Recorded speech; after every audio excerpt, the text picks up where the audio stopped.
안녕하세요. 오늘은요, 보이지 않는 걸 보게 만든 과학자들의 정말 놀라운 이야기를 한번 해볼까 합니다.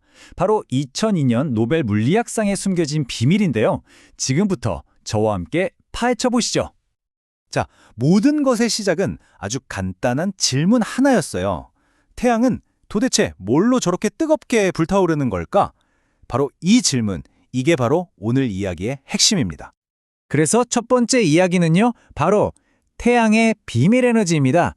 과연 과학자들은 이 오래된 미스터리를 어떻게 풀어냈을까요? 우리의 이해는 이렇게 발전해 왔습니다. 예전에는요, 태양이 그냥 거대한 석탄 덩어리처럼 타거나 아니면 중력 때문에 서서히 쪼그라들면서 열을 낸다고 생각했었어요. 그럴듯하죠? 근데 1920년에 진짜 에너지원이 밝혀집니다. 그건 바로 태양 중심부에서 수소 원자들이 서로 막 합쳐져서 헬륨으로 변하는 어마어마하게 강력한 핵융합 반응이었던 거죠. 그리고 말이죠, 이 핵융합 과정에서 아주 특별한 입자들이 정말 상상도 못할 만큼 쏟아져 나와요. 모든 걸 그냥 슝 하고 통과해버리는 이 입자들. 그래서 과학자들이 별명을 붙여줬죠. 유령 입자라고요. 그리고 바로 여기서부터 첫 번째 거대한 난관이 시작됩니다. 자, 그래서 두 번째 이야기는 바로 유령 입자 잡기입니다. 이건 정말 불가능에 가까운 도전이었어요. 이 유령 입자의 진짜 이름, 그게 바로 중성미자입니다. 여러분, 지금 이 순간에도요, 수십억 개의 중성미자가 우리 몸을 그냥 통과하고 있어요. 그런데 아무것도 안 느껴지죠. 워낙 물질하고 반응을 안 하니까 그냥 있다는 걸 증명하는 것 자체가 엄청난 일이었던 겁니다. 몇 초마다, 그러니까 1초에 우리 손톱만한 작은 면적에 무려 600억 개, 600억 개의 태양 중성미자가 쏟아지고 있는 거예요. 정말 상상이 가시나요? 그런데도 우리는 아무것도 느낄 수가 없다는 거죠. 이 말이 그 어려움을 가장 잘 설명해 줄 겁니다. 태양에서 오는 1조 개의 중성미자 중에 지구를 통과하다가 멈추는 건 딱 하나뿐이다. 1조 개 중에 단 하나라니, 이건 건초더미에서 바늘 찾기? 비교도 안 되게 어려운 일이죠. 그런데 말입니다.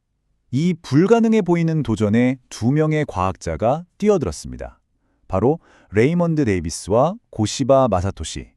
그리고 그들의 정말 기발한 아이디어가 물리학의 역사를 통째로 바꿔놓게 됩니다. 두 과학자는요, 전혀 다른 방법으로 이 문제에 접근했어요. 미국의 데이비스는 사우스다코타 주에 있는 금광, 아주 깊은 곳에다가 염소가 가득 찬 거대한 탱크를 설치했고요. 일본의 고시바는 가미오카 광산에다가 초대형 물탱크를 만들었습니다. 방법은 달랐지만 목표는 딱 하나, 보이지 않는 중성미자를 어떻게든 잡아내는 거였죠. 이 서로 다른 접근법에서 두 분의 천재성이 그대로 드러납니다. 자, 이제 세 번째 이야기, 초신성에서 온 메시지입니다. 이 기발한 실험들은요, 곧 우주적인 스케일의 거대한 시험대에 오르게 됩니다. 1987년 2월 23일이었어요. 우리에게서 17만 광년이나 떨어진 곳에서 거대한 별 하나가 생을 마감하면서 폭발합니다. 바로 초신성 폭발이죠.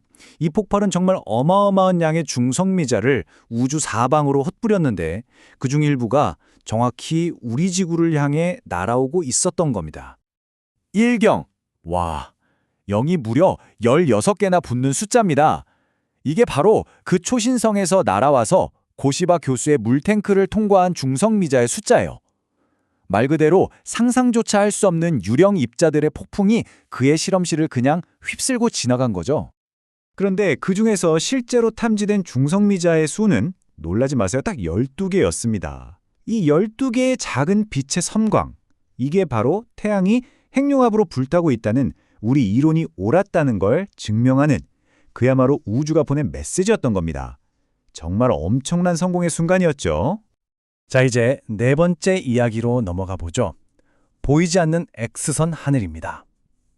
중성미자가 우주를 보는 첫 번째 새로운 창이었다면 이제는 완전히 다른 종류의 보이지 않는 빛, 바로 X선을 통해서 우주를 보는 두 번째 창에 대한 이야기입니다.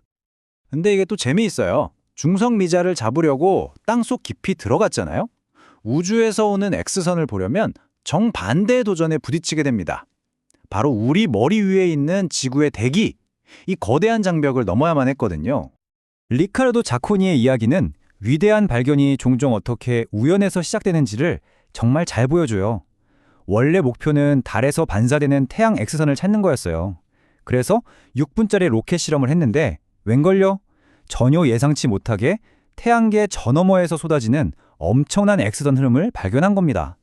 의도치 않게 완전히 새로운 우주의 문을 활짝 열어버린 거죠. 이 발견 하나가 천문학의 풍경을 완전히 뒤바꿔 놨습니다. X선 망원경을 통해 본 우주는요, 우리가 생각했던 것처럼 조용하고 평화로운 곳이 아니었어요.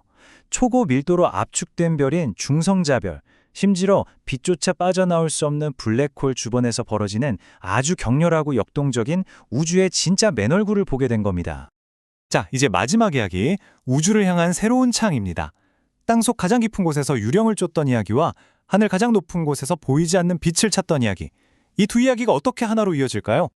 결국 이 모든 건 보이지 않는 우주를 보기 위한 두 개의 위대한 여정이었던 거죠. 한쪽은 온갖 우주 방사선을 피하기 위해서 땅속 가장 깊은 곳으로 향했고, 다른 한쪽은 지구대기라는 담요를 벗어나기 위해 하늘 가장 높은 곳으로 향했습니다. 아래로 그리고 위로, 이 놀라운 대칭이 바로 2002년 노벨상의 핵심이라고 할 수 있겠습니다. 노벨상 위원회가 했던 이 말이야말로 이분들의 업적을 가장 잘 요약해 주는 것 같아요. 당신들의 획기적인 연구는 우주를 향한 새로운 창을 열었습니다. 말 그대로 인류가 우주를 바라보는 새로운 창문을 활짝 열어젖힌 거죠. 결국 이분들의 연구가 우리에게 남긴 가장 중요한 메시지는 아마 이게 아닐까 싶습니다. 우주의 비밀을 밝혀낸 것도 대단하지만 그것만큼이나 중요한 건 우리가 아직 보지 못하는 미지의 우주가 여전히 우리를 기다리고 있다는 사실이겠죠. 과연 다음 세대의 인류는 또 어떤 새로운 창으로 우주를 바라보게 될까요?